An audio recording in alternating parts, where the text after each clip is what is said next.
Good afternoon, everybody. If you saw me just sitting there silently, it was because I was waiting for everyone to load onto the system. So don't let that throw you. But first and foremost, I want to thank you for being part of this. This is a very special day for us as we are hosting our first ForWard Women Advancing in Hospitality virtual session. There will be another real live ForWard coming up next year in Chicago, but this is our first one that we're doing in a virtual setting, and I'm very excited about our guests that we have with us today. I think you're going to take a lot out of this event. As you know, diversity is extremely important to our industry. It is ingrained in our industry, perhaps more than any other. Advancing women in our industry is a critical part of that. Here at AHLA, we've made that as one of our hallmark responsibilities and programming for quite some time now. So not just through AHLA, but through AHLA's Women in Lodging Committee and the ForWard Advisory Committee, we've been able to accomplish quite a bit, and we're only at the beginning. And as you're going to hear today, today marks taking another big step forward. Now look, this is not possible without our sponsors. And so when you think about those who support what you support, you're going to see this list of our sponsors. And these are the folks that make this possible. They believe in what we believe in. They support the idea behind ForWard and what we're trying to accomplish as an industry. So thank them, because without them, this wouldn't be possible. But remember them as you think about who supports our industry in the right way. So I don't want to talk too much more. Let's get right into this. I want to invite our two guests that are going to handle the show today. We're extremely grateful for Andrea Foster, who is the Senior Vice President of Development at Marcus Hotels and Resorts and Chair of the ForWard Advisory Committee, who has been a true champion of women in the industry long before ForWard ever became part of our policy at AHLA. And we are thrilled to have with her as a guiding hand of the ForWard initiative and as chair of our next ForWard program. Today's session will feature Andrea and executive coach Randy Braun about how to survive while remote. And if you're being honest with yourself, all of us have asked that question recently. How are we going to continue to work like this? It is a challenge to say the least. But these ladies are the experts, so I'm going to let them get into it. So without further ado, I'll turn it over to Andrea. Thank you very much, Chip, for your introduction and your continuous support and advancement of the ForWard initiative. And I want to extend our thanks as well to you and the AHLA team for your tireless work in support of our industry, especially during these challenging times. So thank you. Thanks. Welcome everyone to our first ForWard webinar series. We had hoped to all be together in Chicago last week, as Chip mentioned, but current circumstances required a pivot. This webinar series is designed to keep us connected, to educate, to engage in relevant topics as our stellar female leaders continue to advance our hospitality industry. A few months ago, the world as we knew it changed. That may sound overly dramatic, but perhaps not. My friend Kate, who's listening on this call, shared a quote sent by her daughter's school that read, we may all be in the same boat, but we are in different storms. One of the waves that came down on us was a shift to remote work with little preparation. And while most of us have settled into this new flow, many of us are wondering, how can we adapt in this new normal? And what impact could that have on our work and fulfillment? Well, it's my pleasure to introduce Randy Braun, executive coach and founder of Something Major, as we talk about surviving while remote and sit in on a mini version of her workshop. Our goal is to provide you with some valuable takeaways to help thrive in this new normal. Specializing with women leaders, Randy Braun is an executive coach, consultant, speaker, and the founder of Something Major. She has coached leaders across the Fortune 500, small business, startups, nonprofits, and trade associations. A thought leader who has been featured by Forbes, The Washington Post, The Chicago Tribune, Parents Magazine, Randy speaks frequently on the topics of women's professional development and leadership, business development, thriving in working parenthood, and building meaningful professional relationships. She has spoken at organizations including Microsoft, Uber, the Embassy of Canada, UCLA's Anderson School of Management, and the National Association of Manufacturers, among others. Welcome, Randy. Thank you, Andrea and Chip and AHLA. I'm so excited to be with you all this afternoon. Well, it is a pleasure to have you. So before we jump in, would you tell us a little bit about your background and how you came to coaching? Absolutely. So to tell you all the truth, I am the accidental coach and the reluctant entrepreneur. It was never my vision to start a coaching business or to quit a full-time job to do that. What happened was, as some of you might be joining us today, I'm a working mother, and I had my 2 kids in 2 years and 6 days. In that, I know, that's no appropriate reaction, Andrea. It's like, what were you thinking?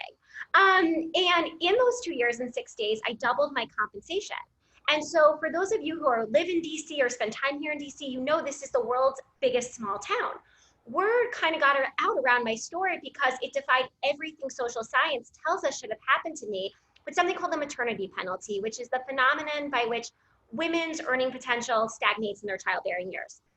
And I was having coffees and drinks and phone calls with all these women. And what I discovered really quickly was that I was so much more interested in hearing their stories than telling my own. And that was the first little inkling that I might be onto something with coaching. Fast forward, hung out my shingle on a coaching business, trained to be an executive coach, and took the business full-time in January. And it has been just a wild ride, really having a front seat with so many of the leaders that I work with who, like your industry, Andrea, whether they work in healthcare, manufacturing, were really at the beginning of how COVID was impacting business, feeling it with a level of runway that other industries, frankly, took a little while to catch up on. So I'm really, really excited to speak with you all today about what you all can do as hospitality leaders to not just survive while remote, but thrive while remote. I love it. Thank you for sharing that. And I love the courage that you had to jump into the unknown. And we're working with a bit of unknown right now. So I think this is incredibly timely, and you are the right person to be sharing your insight with us. I wanted to ask you, what is different about leadership in a COVID-19 world? And do you have any advice for leaders at this time? I mean, what I would say is what's not different, right? You know, I'm going to send out my newsletter next week, and it's going to have my summer reading list. On that, it's going to have some of my favorite leadership and business books. There's just no book for how to lead in a COVID-19 world. And so it's less a question about what's different and more a question about what's not different. So there's been a lot of conversation, and I see it firsthand with a lot of the women executives I work with about how are we resilient? How are we agile? And Andrea, something that you said just a few minutes ago in your opening remarks is so important, is what makes this moment really, really exciting is there's a real opportunity to step into an authentic level of leadership. So without a playbook, there's less tension to get caught up in stories about what should I be doing? And I find that for the leaders who are willing to embrace this moment, there's really an invitation to innovate, to create, to disrupt. And it's something as a coach that gets me really excited when I think about the women that I work with about what they're able to do with less time, less people, and less budget. Don't get me wrong, I don't want to be rosy about all of this. The last thing I'll say, because today we're going to talk about some tips. I typically do a surviving while remote workshop that's about 90 minutes long. And it's really important to me that you all walk away with very tactical tips that you can use so that at 6 p.m. Eastern, when you leave this Zoom room with us, you are armed to live your life better tonight, tomorrow, and beyond. So Andrea, one of the biggest things that I see women doing is they're rushing to get tactical. And don't get me wrong, getting tactical is very important, especially in a crisis. What I'm seeing is that the leaders who are willing to just take a little bit of a step back and say, wait, how can I first get intentional? How can I then get aware? And then how can I get tactical from a place of better understanding about what I need, what the obstacles are, and what the opportunities are? Those are the leaders that are really, really finding opportunities to make big, big change in a positive way inside their organizations. Absolutely. Well, I love what you said about getting intentional and really thinking about what we can do differently. I think that's one of the things that we have such an opportunity to really innovate, to disrupt, to, as you said, and be authentic and create something, really exciting out of what is truly a crisis, an opportunity coming out of crisis. I also liked what you shared about authenticity. What's really interesting I found is that with remote work, we've really blended our personal and our professional lives in a way that many haven't seen before. We're seeing each other's homes, behind us. We're hearing each other's kids and pets in the background or foreground, and creating another layer of work authenticity in our work relationships. And I am really hoping that one of my 2 pets doesn't make a cameo appearance today. So we'll see how it goes. So I wanted to shift just a little. Speaking of kids, pets, and other home-based demands that are all converging during the pandemic, you have any tips for us if we're having moments of just feeling overwhelmed or not ourselves right now? Absolutely. And when we think about that get intentional, get aware, get tactical framework, one of the things that I work with my clients a lot on is it's so counterintuitive, but when we're seeking answers, it can be actually even more powerful to turn to big questions. And so I know that we have some folks from AHLA on the line. We're going to be monitoring the chat, and perhaps we can throw some of these into the chat. That way, if you're a visual learner like me, we have a visual reference. But Andrea, there's a list of 5 questions that I give all of my clients. And it's kind of like a little cheat sheet. In moments you're feeling overwhelmed, come to these 5 questions. In the get intentional bucket, there are 3 questions. That's number 1, what can I control right now? Number 2, what's important to me right now? And then number 3, zooming out. And this is so important, Andrew, when we talk about authenticity. How do I want to live my values right now? When we think about the get aware bucket, that's where powerful question number 4 comes into play.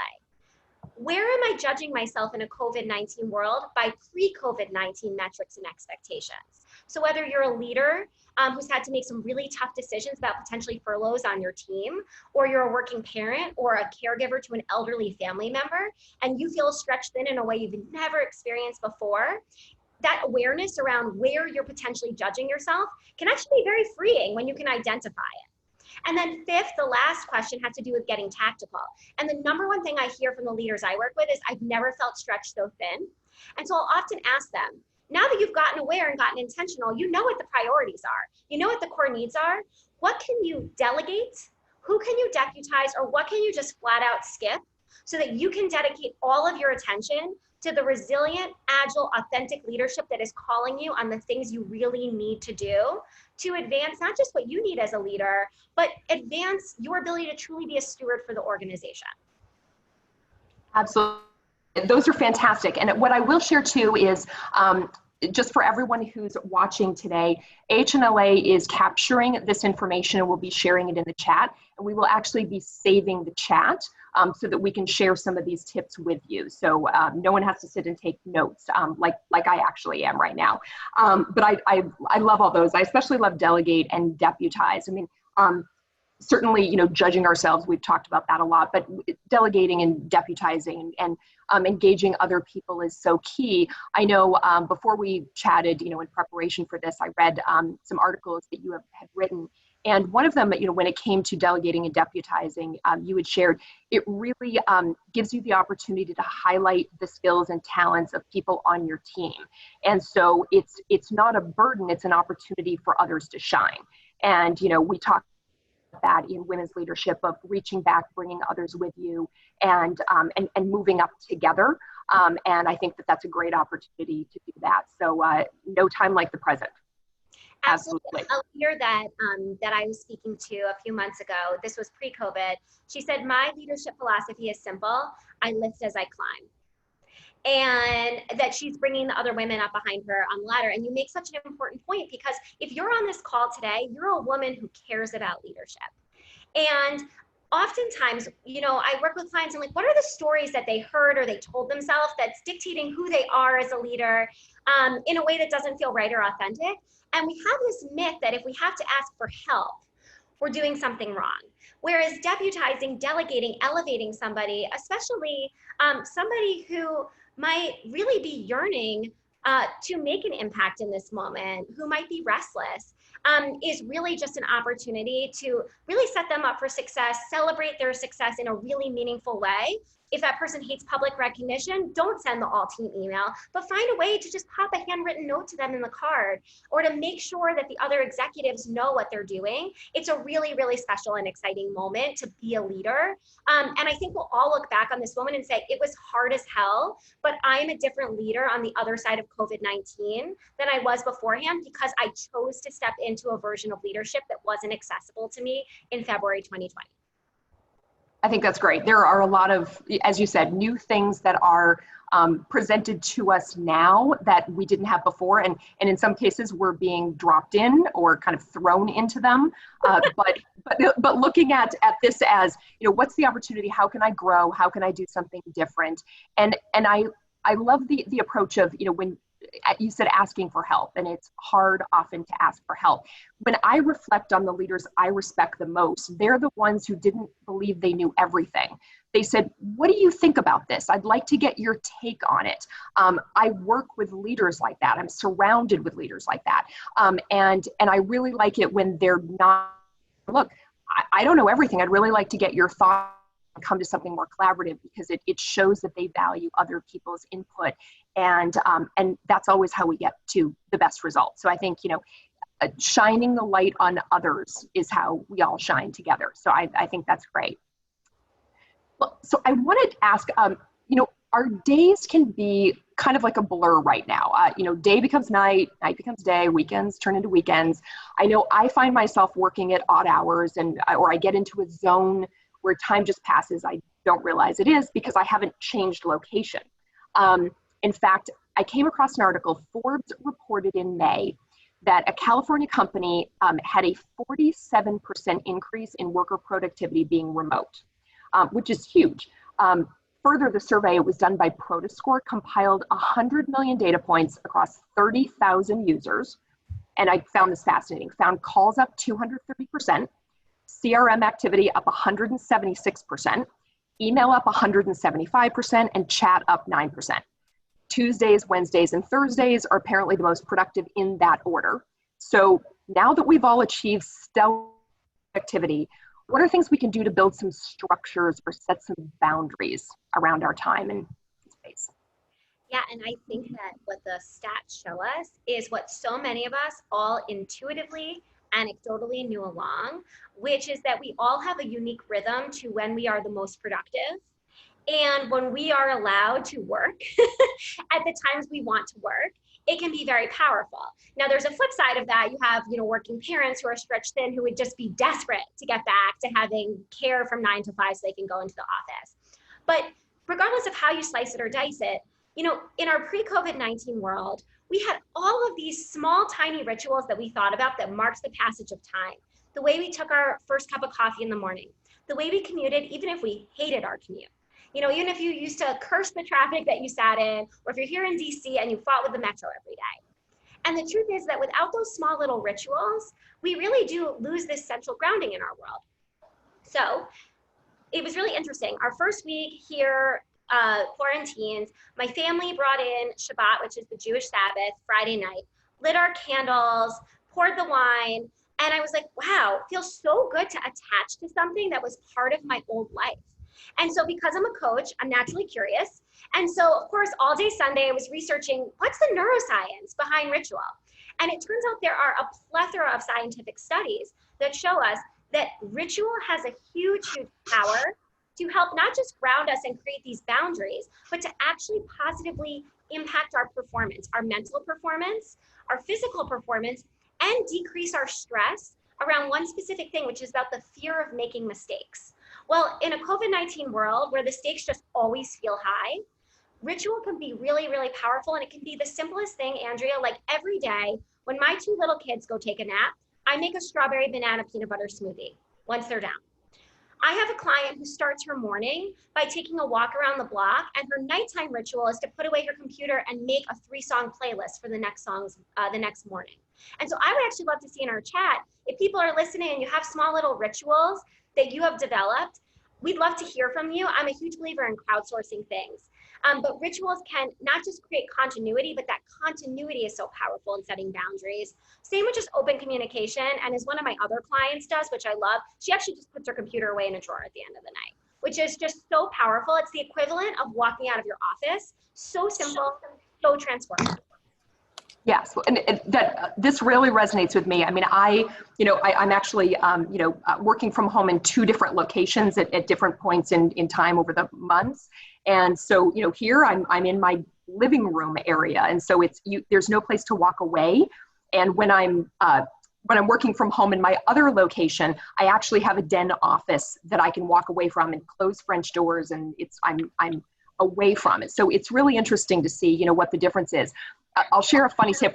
Whether this worked or not, I don't know. But it was an interesting test for me, I guess. At the first month of working from home, I made a list of about 15 things that I wanted to make sure I did every day, because I wasn't the word trigger is a bad word, but there wasn't something that was reminding me to do them. And so certain things, it was, on my way to work, I would do this, then I would do some, and so something was reminding me that I needed to get those things done. So, and one of them was taking like my multivitamin and, supplements and things. It was literally just reminding myself to do that. And so I went down through, and then some of them were optional because I wanted to see how productive I was. So this list of 15 things that I made on a little chart, little craft project here, and then I would cross off how many I did. And so I was, cheering myself when I did I think 12 was the most I got to in one day. And on days I did like 5 or 6, I was like, okay, you can do better tomorrow. But just making sure I also varied my time, and I included things in there it was reach out to friends and family. And so I was communicating with them. It was read something that wasn't work, read a book or listen to something on Audible. And it was, things like that were, and some version of something about self-care. So I know we'll talk a little bit about that too. But I made a list of those things, just making sure that I was varying my day instead of getting stuck in this little zone, that we kind of go into. And you hit something that's so important. It's not about taking the structure that we had in February, early March, and saying, okay, that's the structure I'm going to live my life in right now. It's about finding ways to re-architect new infrastructure for our life. So I tell my clients, one of the things I really recommend is put time blocks on your calendar. I understand things come up, fires happen. That's why I'm a believer in what I call agility blocks. They're blocks you put on your calendar knowing that a fire is going to happen, and you're going to either need time to put it out, or you're going to have to put it out in the morning, and then you can at least rearrange all those other internal checkpoints with other stakeholders to this place on your calendar where you had just a little bit of breathing room, a little bit of a release valve, so that you're not up working until 9 o'clock because you're back to back to back. And because it's COVID and because this is the hotel and hospitality industry, your landscape is changing, I would argue, more rapidly every day than most other industries. And so giving yourself the grace to build into your calendar that you are going to inevitably put out a fire every single day can be really empowering in taking some of the control back at a time where, again, per question number 1, what can I control right now? Everything feels so out of our control. Yes, absolutely. I love that. So agility blocks. Okay, I'm going to remember that. So I love it. And be sure that you're checking the chat. We've got some great things that are coming in from what Randy has shared, just things, takeaways. So just scroll through those, but remember, we'll be sending them to you at the end for everyone who registered. And also, please feel free to put questions into the chat as well. We'll address those either if it's topical at that particular moment, we'll do it right away, but otherwise we'll address questions at the end. So as you think of them, please drop them in there so I can be sure to address them to Randy. So wonderful. So I wanted to ask about something I've noticed over the last few months is that I used to have phone calls. Now everything is on Teams, that's what we use internally, or Zoom, and they're all with video, or most of them are with video, even the ones that used to just be a phone call. But communication is so much more broad than just the medium that we're using to connect. In working with teams, how does communication look and feel different these days, and what can we do to make it more effective? I think you're not alone in feeling like the way you communicate with your team is radically different. I think a lot of people at the beginning hoped that this would reduce meeting culture. I think it is only exacerbated in meeting heavy organizations. So a few key tips. Number 1, think about which of these video calls you can revert back to a good old fashioned analog phone call. There is a different kind of intimacy and connection when you're not focused on what do I look like, what does Andrea's house look like, is her dog there? It also frees you up to do things like take a phone call while you're getting a walk-in around the block, and we'll talk a little bit more about self-care. So think about where you can go analog to connect with people differently, number 1. Number 2, we talked about this a little at the upfront. I'm a big believer in the power of questions. So great managers, I find right now, are using questions to communicate with their team. What do you need from me? How can I support you? Do you feel clear on what's expected here? It reduces the potential for miscommunication when we don't have those kind of in-office swing-bys, pop-bys. And then thirdly is think about the 24-hour meeting rule. So what I mean by that, if you've ever used it, Andrea, or anybody else in the chat, I recommend this as best practice, COVID or not, 24 hours before any internal meeting, an agenda should be sent circulating with 3 key things. Number 1, what are the roles for the participants? Number 2, what are the topics for discussion? Number 3, what are the objectives or the outcomes? That helps make these meetings more effective, reduce the Zoom fatigue, and as leaders, it's a great way to also make sure you're engaging your introverts right now. They need time to process in advance, COVID or not, and it can really help diversify the conversation when you send the agenda topics out in advance. Love that. I think that's great. I'll actually add one because I thought this was incredibly helpful. This was a week or 2 ago. We have a development committee that I'm a part of, and there's about 5 of us on it, and we hadn't seen each other in a while. We've been emailing, we've been sharing information, we're constantly in touch, but we hadn't actually connected, face to face for a while. So I said, well, how about we all have lunch together on Zoom? And so we did that. And the rule was we're not talking business. We're always emailing about business. We're always, it's just, how are you doing? Where are you? What is that, that thing in the back, your kids' schoolers. I mean, obviously we know a lot about each other already, but there were things that we didn't know about, how they'd been spending their time and how they're doing. And so I think you're absolutely right. Asking questions and realizing that back to the quote of, we're all in the same boat, but we're in different storms. Everybody is at a different point and dealing with different things. I've said a million times over that I only know what it's like to be me. I don't know what it's like to be you, but I want to ask, I want to understand, and I want to be sensitive and respectful of different, everyone experiencing things in different ways that I may not be aware of. And so I love the idea of asking the questions. I think that's great, and engaging in that way. So, you mentioned the drop-in, and kind of popping around in offices. A dear friend of mine, she's an industry executive. She's listening on this call as well. She shared such a fascinating insight with me. She and I are both extroverts, and probably like off the end of the scale of extrovert. And we would typically each re-energize ourselves during the day by making a lap around the office, which is not wasted time. I mean, for us, this is how we re-energize ourselves during the workday. Check in on colleagues, share a smile, share a story, ask how they are. And though now we're finding ourselves on Zoom calls, like we've been talking about, where we are face-to-face with each other, it's a different interaction. And because we're staring at a laptop, basically we're staring at a laptop all the time. So even though we're seeing people, it's still interaction with technology. And that, instead of re-energizing ourselves and invigorating us, is leaving, she was saying it's leaving her drained and exhausted by the end of the day. So basically, the end result of that is burnout. So how do we recharge? What tips do you have for recharging? Absolutely. And it sounds like it's so intrinsic to your leadership style. And so one just tip I'll give you on that is that one of my clients has set up office hours every day. So it's an opportunity for the people on her team to come in and pop by with no agenda. Very clear, Andrea, there's no obligation to be there. There's nothing held against you if you're not. But you all work in hospitality, right? This is the industry where connection with other people and making sure that people have a warm and memorable interaction with you, it is at the lifeblood of what you do. And so as I think about when I work with folks like yourself or some of the other industries I work in, healthcare, manufacturing, where this has rocked their world in a way that if you're out of one of those industries, you just don't understand. I want to encourage you to create those opportunities where people can drop by into your office and have a morning cup of coffee with you. So one tip for you and our other hyper extroverts, by the way, guilty as charged, me too. As it pertains to— I didn't notice.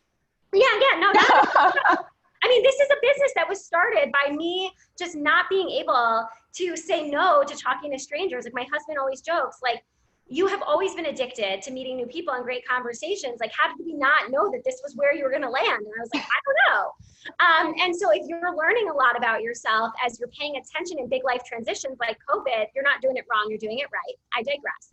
Back to your question on burnout. This is something that I wrote about back in early April. This was the #1 thing that I was worried about. And what I can tell you, I see it in my coaching practice, and the research is starting to catch up on this.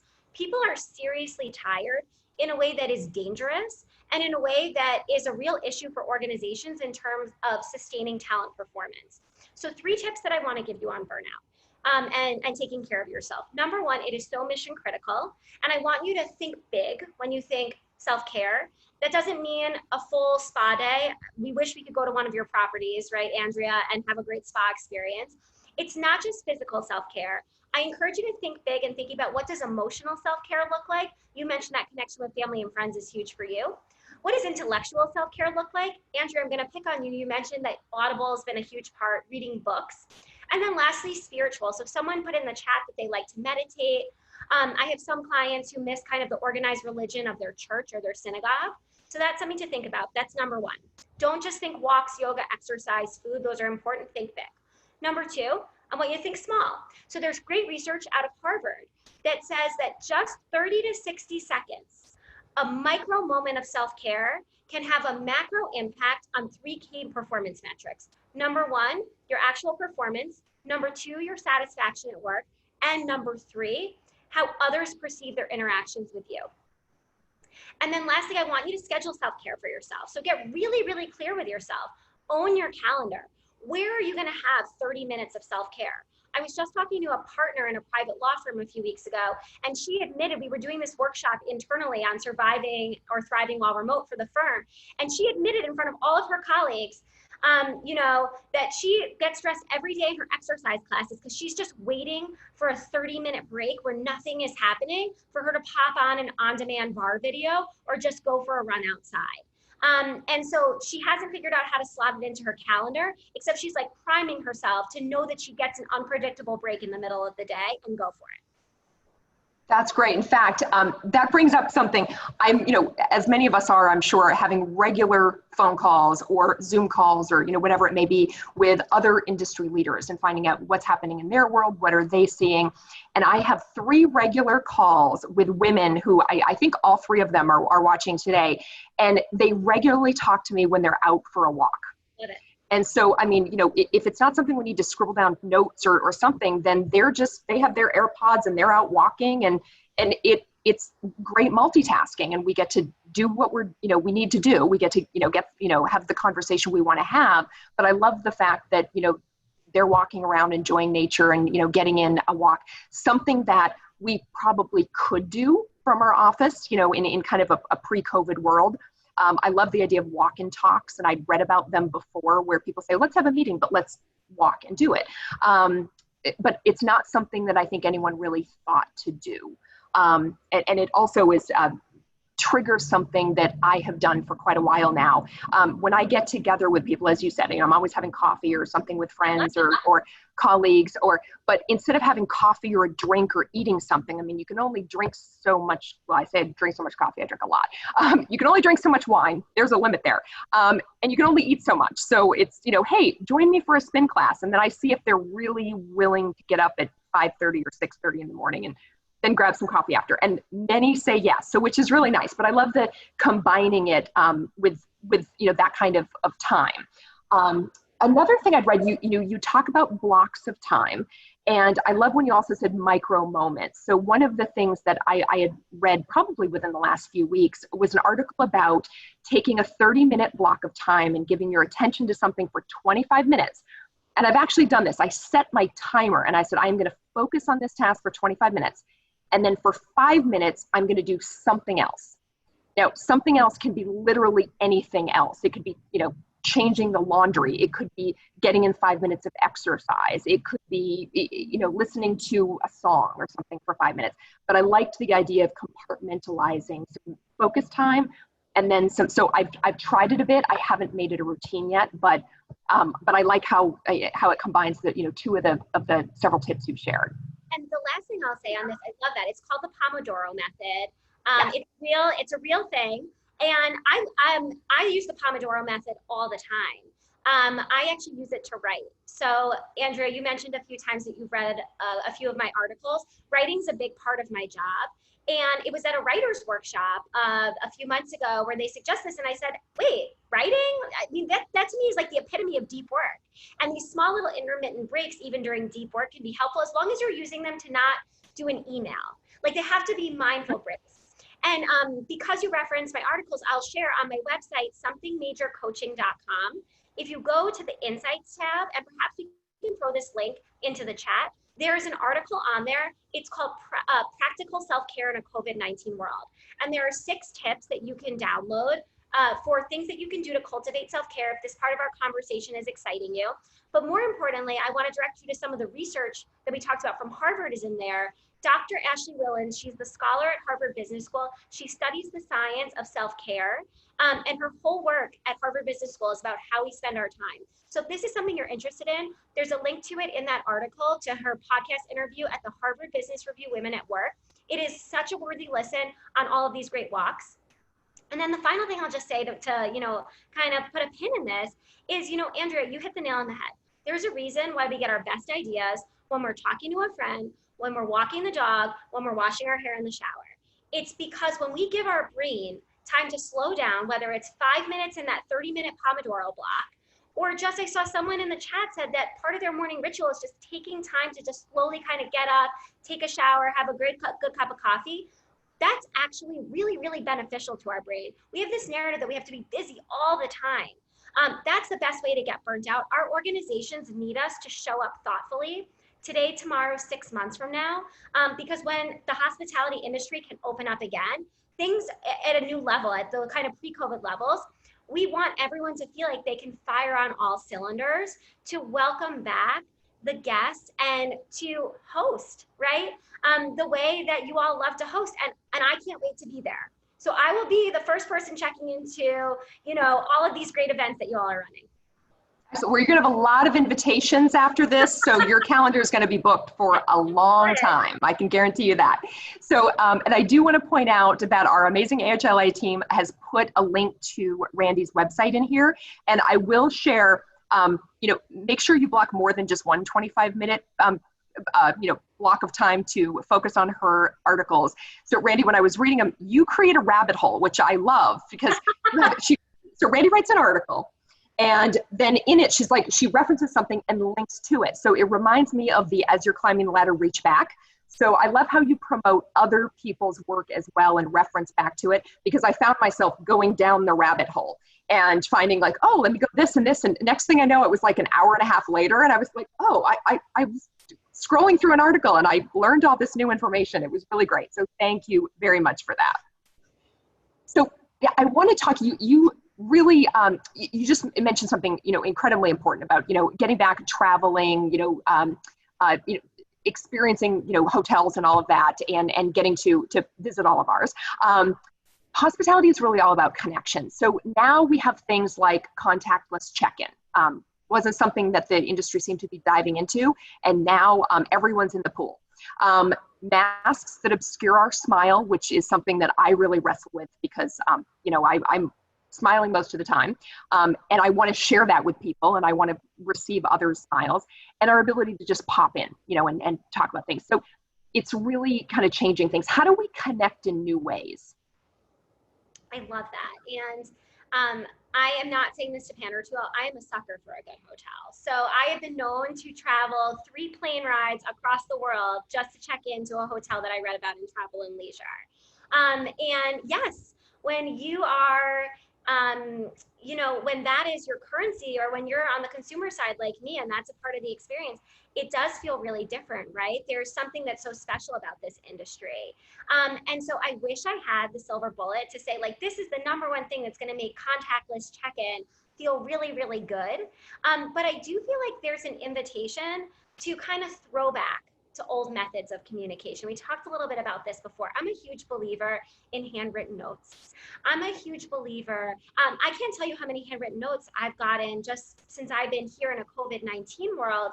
And it shocks me every single time the power that such a small gesture can have.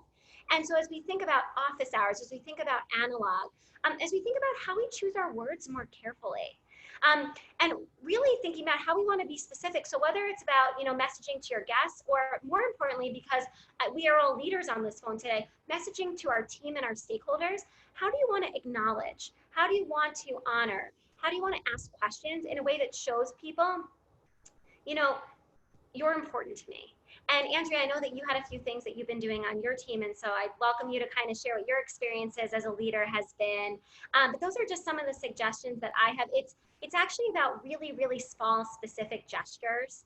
And you can see a smile through a face mask. And I really encourage people to think about when you're on the phone, when you're on video, smile, be present, show people you care, because that really re-energizes people to know that even though you're not together, you're with them. Yes, I think that's great. I think, and you actually brought up something great. I mean, when it comes to the guests, you said you're willing to get on 3 planes to go to a hotel. You love them so much.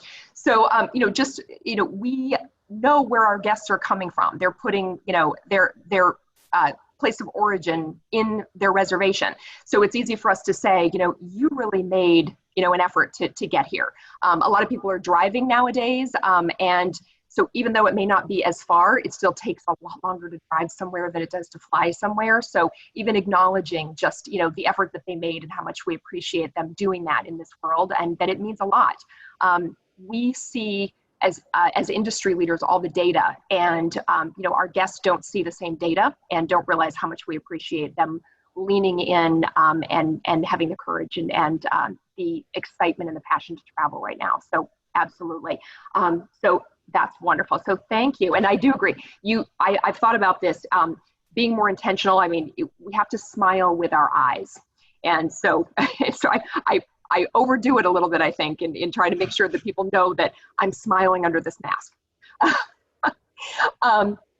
So I wanted to ask you too about, and by the way, let me just take a moment, we 15 minutes left in the webinar. I do want to be sure that we'll have some questions to ask. I do see one that's come up. I will ask it as we wrap up here at the end, but if anyone has the other questions that you'd like me to share, please pop them in to the chat box. Things in our workplace and our cultures have obviously changed radically. We've been talking about that for the last several minutes now.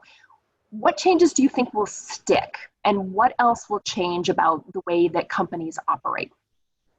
Absolutely. So I talked about a little bit about this earlier. Flexibility, here to stay for forever. That's one of the things I really believe firmly in.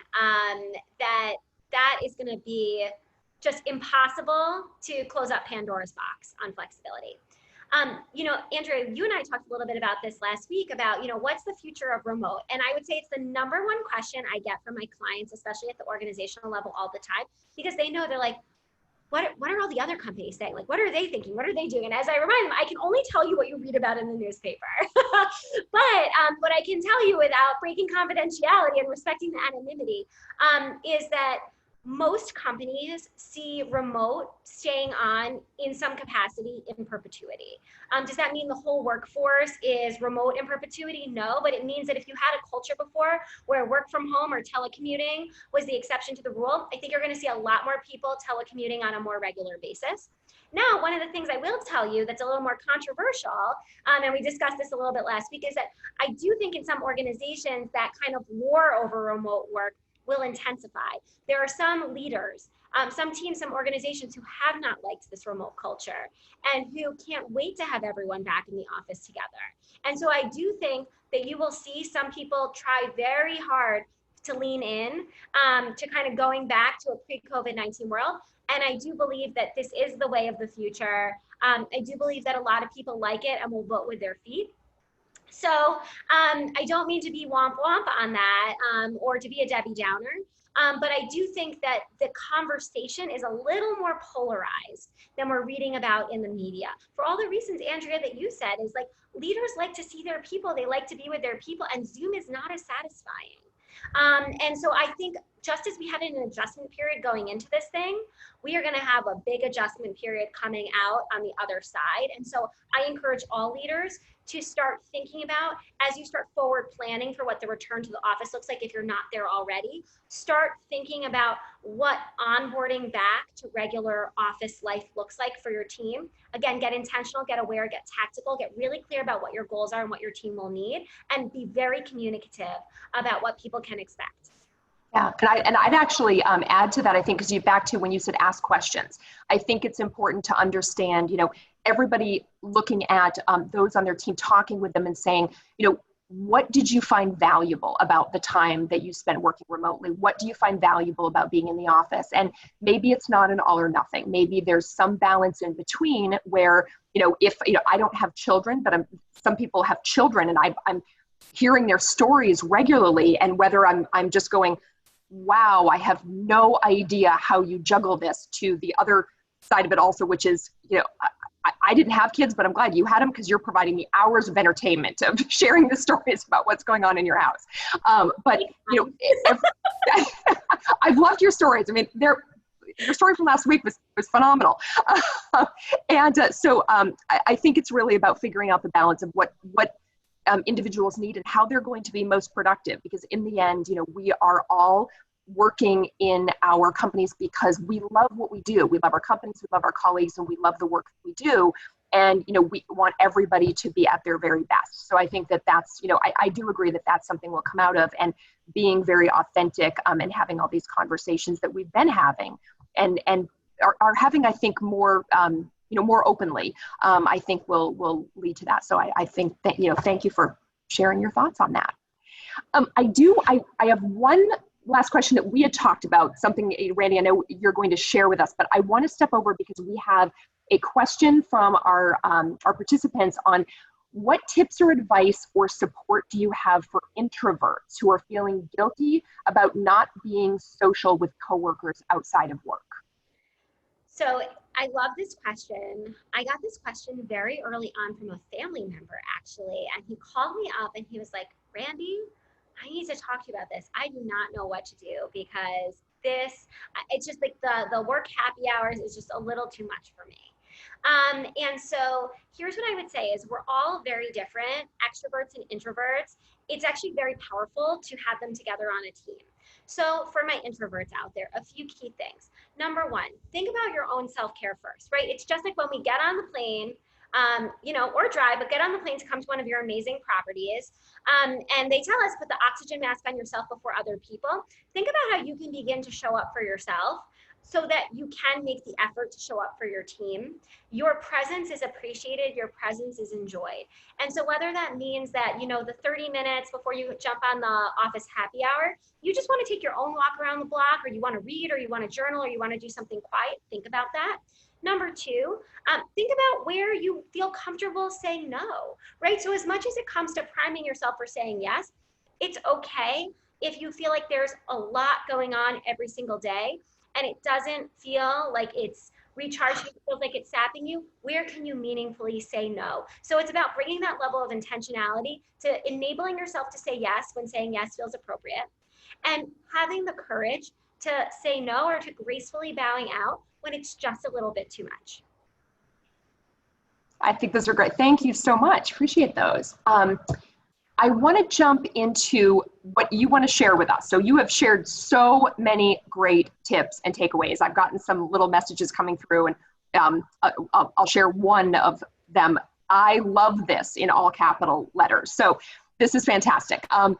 So everything you've shared has been so helpful, but I understand you have also developed a Thriving While Remote planning document. I want to have you share your screen with us, if you would, and introduce us to this fantastic tool. Yes, and it's so simple, because just one of the things I fundamentally believe as a coach is that we can have a great conversation, but until we pair tactical takeaways with accountability, we run the risk of just leaving this as a great conversation. And so as I say to all of my clients, you have got to make a plan, right? If you are going to win the Super Bowl, you got to have a book of plays that you can run down the field. And so it's counterintuitive, Andrea, but what I encourage all of my clients to do, and this is a document that I give them, and I'll give it to you all today to take away as well, is to integrate everything in your life. I challenge you to first separate. So look at everything across your professional, personal, and your family relationships life. Get really clear with yourself. I encourage you to fill this out every Sunday night. What are my needs this week? What are the things that absolutely, positively, critically need to happen? On top of that, I challenge you all to get aspirational. We talked about this at the top of our talk. This is about an opportunity to innovate, to create, to be agile, to be resilient. So what are your goals this week? Andrea, whether it's making those phone calls in that family and relationships bucket, or something in your personal and your professional life, getting on paper what your goals are for the week. then getting really clear about what are you going to say yes to. So, you know, what's that self-care activity under personal you are going to say yes to? Who's that person you're going to commit to saying yes to? I have a post-it here on my desk that says call grandpa. My 91-year-old grandfather lives alone in Manhattan. And with 2 kids under 4 and my own business and a working partner, it's really easy for the days to get away. So I've been saying yes to calling him and saying yes to things at work, right, that are really important to you. And then setting the boundaries and being clear about where you're going to say no. So a few places that you can use this, I've had teams use this when I bring this workshop internally. They do a Monday morning meeting where everyone talks about their remote game plan for the week. And you can use it to support each other, get an accountability buddy. And here's the key, audit every single Sunday night. How did you do against the plan? Andrea, you said you're only hitting 12 out of 15 things on that list. My goal is not that you hit everything on this list with perfection. It's the idea that when you get intentional and you get aware, it enables you to get tactical. When you have to pivot, it's so much easier to be resilient and agile when you had a roadmap in front of you and you're not reinventing the wheel at every single turn. Mm-hmm. So that's one thing I'll offer you all. And then I'll also just flash my, my contact info on the screen, the website. So I'm just going to take the screen share off. But actually, before you do that, will you do me a favor? Go back, if you would, just to the document, the planning document. And everyone get your phone and take a photo of this. I know she'll share it later, but if you didn't get a chance, take a screenshot. And then now forward, and then you can, in case anyone wants to take a screenshot. I always forget to do that, and it's such an easy thing to just snap and do. So. And it's actually somebody else was like, can you put an end slide on here so that we can screenshot your contact info? And the website has tons of free on-demand resources. So I encourage you to check it out. You know, maybe get lost down the rabbit hole, which again, I will take as a compliment, Andrea. It was a compliment, I assure you. No, and I took it. Now let me figure out how I can take my screen away. Let's see. I think it's the same way as you did, but I'm not, there we go. You did it. Okay, thank you so much. All right, well, so in respect for everyone's time, we're nearing the end. So, Randy, this time has been so valuable to me, and I am certain that the more than 400 people who are tuning in today will agree with me. To our participants, again, if you hadn't taken a photo of the screen, we will be sharing the chat for everyone, so everything that you're seeing. And you can also save the chat yourself if you don't know how to do this. I loved learning this recently. On the bottom right in the chat box, if you turn it on, there are 3 dots in a square. If you click it, it'll allow you to save chats as just a you know, kind of an analog download document. It's really handy, but we will share that as well. I want to take a moment to share our fantastic sponsors who make our ForWard programming possible. I think we're going to share, here we go. The screen is now incredible companies who will make everything possible. Please take a look, notice who's on this list, and that they are supporting our AHLA and ForWard programming, and will be our sponsors as well coming up for ForWard 2021. So a big thank you to all of our sponsors. And again, I want to extend another thank you to Randy Braun of Something Major for donating her time here today. We look forward to hearing more from you, Randy, in person at ForWard 2021.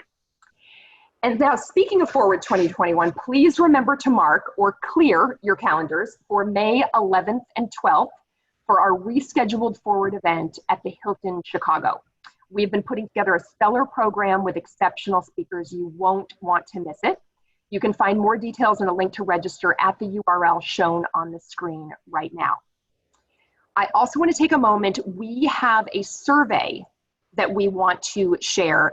It's something that you can either do now, or you can, we are recording this and we will be sharing this video, the webinar for others to view later. So you can also do the survey at a later point in time after you've had a chance or others have had a chance to watch.